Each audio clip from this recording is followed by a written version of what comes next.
안녕하십니까. 솔루션 개발팀 박구현 프로입니다. 솔루션 개발팀은 SDS 내 기술들을 상품화하는 업무를 책임지고 있습니다.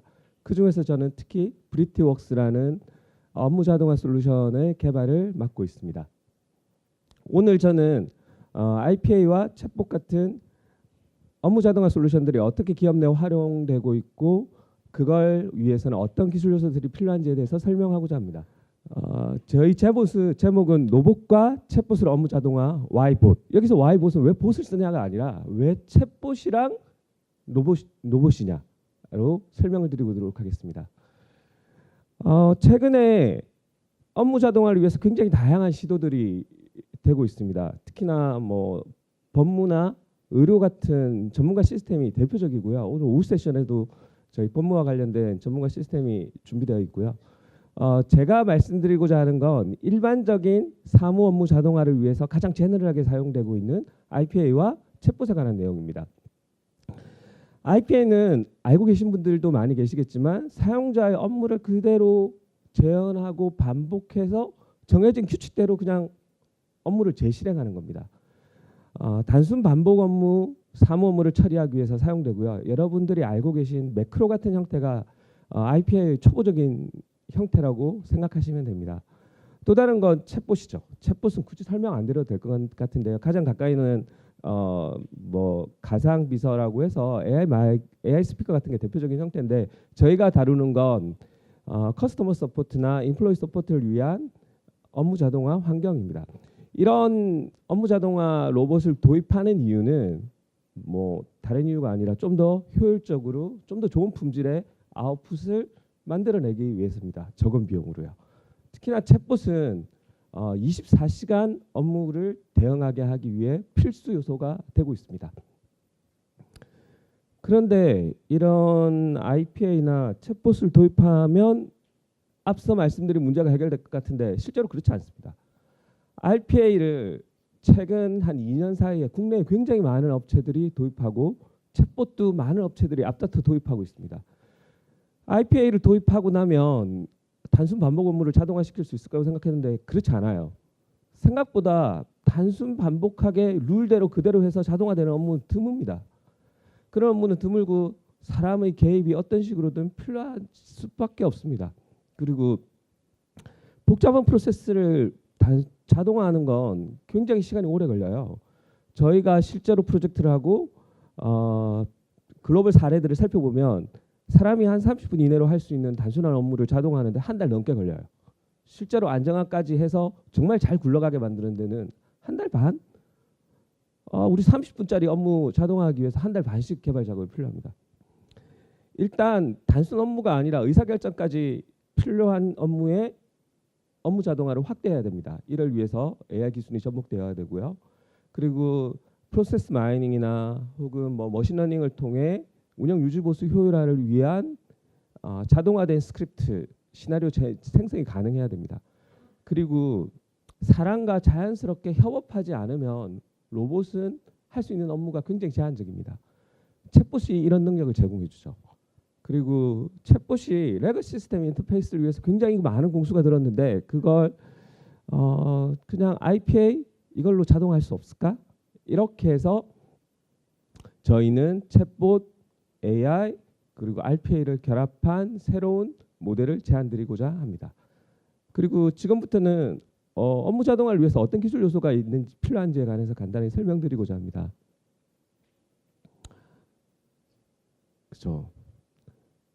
사람이 하는 일이라 사람과 유사하게 대상을 식별하고 의사결정, 판단을 하고 그리고 실제로 실행하기 위한 능력이 필요합니다.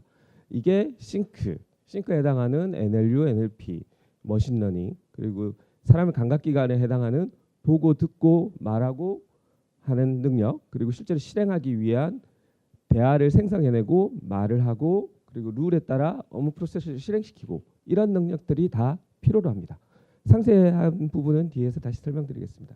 첫 번째로 의사결정 판단에 해당하는 싱크인데요. 우리가 하는 업무들은 거의 대부분 텍스트로 이루어집니다. 이메일로 업무 지시를 받고 메신저로 업무 요청을 받고 결제가 올라오고 그래서 업무 자동화를 위해서 무엇보다 필요한 능력이 문장을 해석하고 이해하는 능력입니다. 문장 내에 이 사람의 발화자가 의도하는 것이 무엇인가, 이걸 이해할 수 있어야 업무 자동화가 가능합니다. 두 번째는 이렇게 파악한 의도를 가지고 어떻게 무엇을 해야 될 건지를 추출해내는 능력입니다. MRC는 긴 문장 혹은 뭐 기업 내에 있는 다양한 정보들을 기반으로 Q&A 셋을 생성해내는 기능을 가지고 있습니다. 대화 모델인데요. 사용자가 어떤 의도를 가지고 발화를 했는데 이걸 가지고 어떤 답변을 줘야 될지에 관한 거는 또 다른 문제입니다. 그래서 발화 내용을 가지고 어떻게 대화를 이어나갈 것인지에 대한 모델을 설계하고 이 모델을 자동으로 계속 개선시키고 생성해내는 능력을 필요로 합니다. 저희가 예로 한번 들어보겠습니다. 이사 중 보안카드로 분실해서 재발급하는데 가까운 지점이 어디세요? 단순한 문장 같지만 이거 두 가지 의도를 복합적으로 가지고 있는 복합 문장입니다. 사실 재발급을 물어보는 건지 지점 물어보는 건지 판단하기 쉽지 않습니다. 이 문장을 분해해서 결국은 사용자의 의도인 지점 위치를 물어보는 걸 파악해내는 게 NLU, NLP가 하는 역할이고요. 다이얼로그 매니저는 이렇게 지점 위치를 물어보는 의도를 어떻게 대답할 건가? 그러면 당신의 위치가 어딘가요? 당신의 질문이 이게 맞나요? 하는 걸 답변을 이어가기 위한 건데 이러기 위해서는 기존의 MRC 같은 걸로 지점 위치와 관련된 DB가 사전에 정의되어 있어야 될 거고 어떻게 대화를 할 건지에 대한 대화 모델이 사전에 설계되어 있어야 됩니다. 이 대화 모델, 다이얼로그 매니저는 답변을 주게 됩니다. 이런 답변들은 지속적으로 계속 유지 보수되고 개선돼야 되죠. 사용자가 항상 지점이 어디세요? 이렇게 물어보는 것도 아니고 지점은 계속 변경되고 새로 생성되고 이런 정보들은 지속적으로 재학습돼야 됩니다. 그래서 지속학습 이렇게 기본적인 세트로 구성됩니다. 두 번째는 지능형 업무 자동화 프로세스인데요. 업무 자동화는 통상 자동화 업무의 식별 그리고 프로세스 분석 설계, 구현, 검증, 지속적 운영 개선 이렇게 네 가지 단계로 구성됩니다. 각각의 단계들은 머신러닝이나 AI 기술들과 결합되어 자동화되거나 혹은 효율화될 수 있습니다. 첫 번째 자동화 업무 식별과 프로세스 분석 설계인데요. 생각보다 굉장히 많은 공수가 들고 어떤 업무에 자동화를 적용해야 될지 식별해내는 것도 쉽지 않은 일입니다.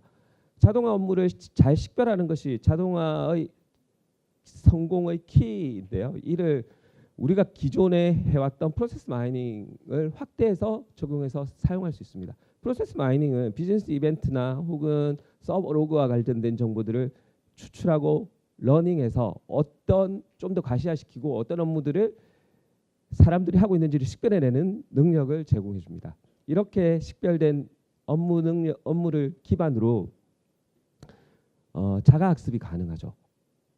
어떤 업무들을 사람들이 하고 있어서 이걸 사용자들이 하고 있는 이벤트들을 레코딩하고 이걸 자동화된 시나리오로 다시 변환해내는 부분이 셀프 러닝입니다. 셀프 힐링은 이런 시나리오는 지속적으로 계속 변합니다.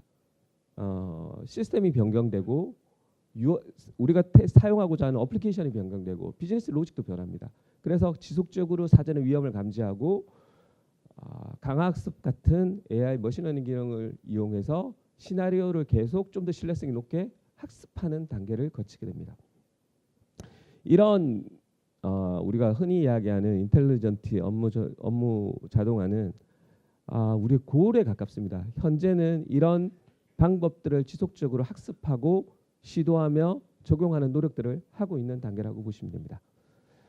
자, 센스인데요. 대상의 인지. 뭐 당연하죠. 우리가 뭔가 하려고 그러면 우리가 하려고 하는 대상에 대한 식별이 필요하고 그 식별을 위한 식별 대상을 저희 크게 네 가지 정도로 분류했는데요.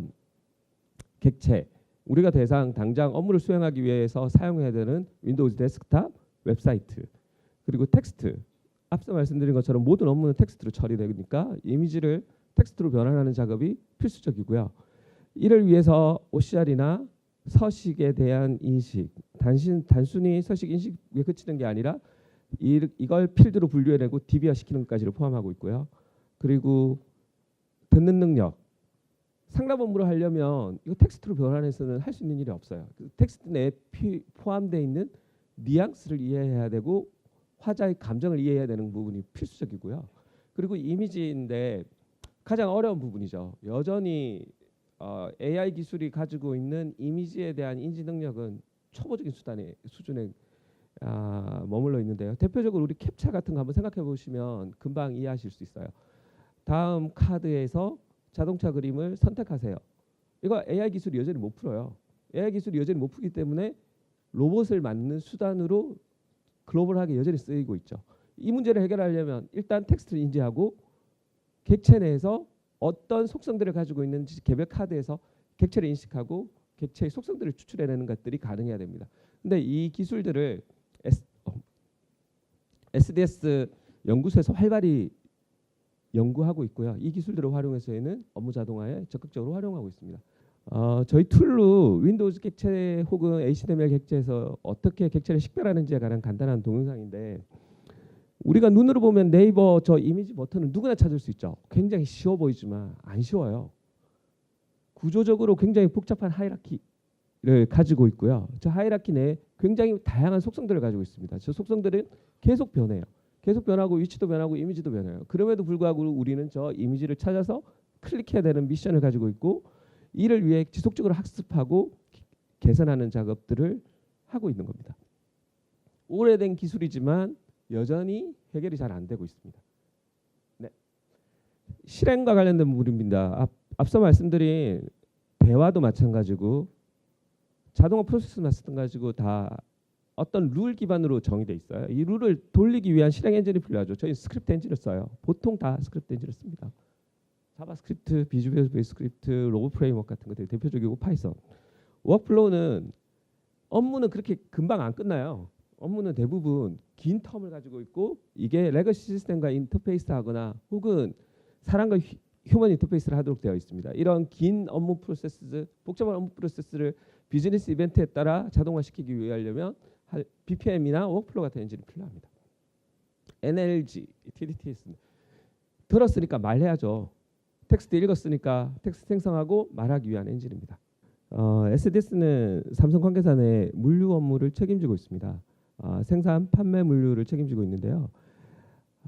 그 업무량이 되게 많죠. 그러니까 40여 개 선사랑 항공사와 인터페이스에서 2만 7천 건 이상의 물류 정보를 트래킹하는 업무를 하고 있습니다. 택배가 아니고 컨테이너입니다. 네, 이걸 예전에 손으로 하고 있었어요. 회사 홈페이지. 예를 들면 대한항공 홈페이지 들어가서 트래킹 넘버 넣고 조회해서 시스템에 입력하는 겁니다. 이 업무를 자동화시킨 거라고 보시면 되고요. 너무 많은 건수여서 저희가 웹 스크래핑하는 별도의 시스템 구성하고 이 시스템은 40여 개의 선사에 들어가서 하나씩 물류 정보를 계속 업데이트하는 일을 하고 있고 이렇게 업데이트된 물류 정보를 리포트를 생성하고 사전에 위험이 있을 만한 대상 트래킹 건들을 별도로 추출해서 보고서를 생성하는 일들을 브리티웍스가 하고 있고요. 앞단의 챗봇은 실시간 물류 정보에 대한 조회를 사용자로부터 메신저 형태로 입력을 받으면 바로 실시간으로 대답해 주는 역할을 합니다. 이런 종류의 업무를 통해서 물류법인에서도 일하는 굉장히 많은 사람들의 업무를 줄여줬고 단순히 업무를 줄이는 것뿐만 아니라 기존에는 할 수 없었던 생산이나 판매 차질을 일으킬 수도 있는 물류 지연건들을 사전에 디텍트할 수 있는 게 가능해졌죠. 예전에는 손으로 못하는 업무였던 거죠. 두 번째는 챗옵스입니다. 챗옵스는 아시는 분도 있겠지만 데브옵스 체계 중에 메신저를 통해서 개발 운영에 필요한 도구들을 제어하고 서로 콜라보레이션하는 협업 방식입니다. 이 챗옵스를 저희는 삼성 관계사 내 시스템 운영에 적용해서 효과를 보고 있습니다. 적용 범위는 모니터링 혹은 CI/CD 패키지의 배포 그리고 협업 콜라보레이션 원하는 정보를 찾고 공유하기 위한 수단을 쓰고 있고 이걸 통해서 조직내 커뮤니케이션도 활발해졌고 무엇보다 제일 중요한 건 인시던트 혹은 어떤 이벤트 정보를 받고 제가 회사에 급히 시스템 접속해서 대응하는 게 아니라 휴대폰으로 바로 대응을 할 수 있어요. 지금 발생한 인시던스가 뭔지를 메신저로 물어보면 챗봇이 대답해줘요. 실시간 상황 환경을 바로 보여주고요. 이런 업무 이걸 통해서 운영 업무의 한 15% 정도를 자동화했고 계속 그 자동화 범위를 확대하고 있습니다. 공정 실적 리포트인데요. 생산 라인 저희 관계사 적용 사례입니다. 생산 제조 분야인데요. 제조 분야에도 이렇게 단순 반복하고 있는 일들이 되게 많은데 랏이라고 하면 잘 모르시는 분들도 있겠는데 생산 공정의 한 단위예요. 이 단위로 제조 라인에서 물건들이 생산되는 건데 이렇게 생산된 제품을 MES 시스템에 조회하고 그 제품 조회하는 조건이 한 140여 개의 속성들이 가지고 있어요. 140여 개의 속성들을 바꿔가면서 조회하고 그걸로 그래프를 작성하고 보고서를 생성하는 일을 매일 하고 있어요. 매일. 그래프 생성이 서드파티 툴이고 MES라는 감히 손댈 수 없는 제조 관리 시스템을 사용하기 때문에 자동화도 불가능해요. 이걸 RPA를 적용해서 자동화시키는 사례고 지금 한 20억 건 적용하면 5명 줄일 수 있다고 했는데 실제 적용할 생산 라인에는 이게 수천 건 있어요. 이걸 통해서 굉장히 그 고급 인력들이거든요. 고급 제조 품질 쪽 고급 인력들이 하루 종일 엑셀 리포트 만들고 있는 일을 없애준 거예요. 굉장히 만족도가 높아요. 회사에서 이런 일을 한번 해보시면 내가 이거 하러 회사 들어왔나 하는 마음들이 생기는데 그걸 없애주는 거예요. 단순 업무 반복 업무를 줄여주는 것 이상의 의미들이 있습니다. 자, 그럼 마지막으로 드리고 싶은 말씀은 보급과 어떻게 일할 건가에 관한 이야기인데요. 제가 여기 계신 분들이 많은 분들이 AI 엔진을 개발하거나 AI 가지고 시스템을 구성하는 일을 하실 텐데 우리 시스템을 좀 더 고도화시켜서 모든 걸 자동으로 할 거예요 라고 생각하시면 실패할 가능성이 높아요. 그거 이미 20년 전에 시도했다가 실패해서 한 20년 동안 AI 사람들이 아무도 AI 이야기를 안 했어요. 그게 아니라 AI가 사람이 협업하는 거예요. 어떻게 효과적으로 자연스럽게 로봇과 같이 일할 수 있게를 고려해서 시스템을 구성하셔야 돼요. 저희는 그 수단으로 선택한 게 챗봇이고요. 여러분들도 시스템을 개발하실 때 자동으로 다 할 수 있을까라고 생각하시면 실패해요. 그렇게 생각하지 마시고 어떻게 사람과 인터랙션을 효과적으로 할 건가라고 고민하셔야 성공 가능성이 높고 정말 실무에 쓸 수 있는 시스템을 개발할 수 있습니다. 사람을 대체하는 게 아니에요. 사람이랑 협업하는 겁니다. 네, 여기까지가 제가 드리고 싶은 말씀입니다. 네, 감사합니다.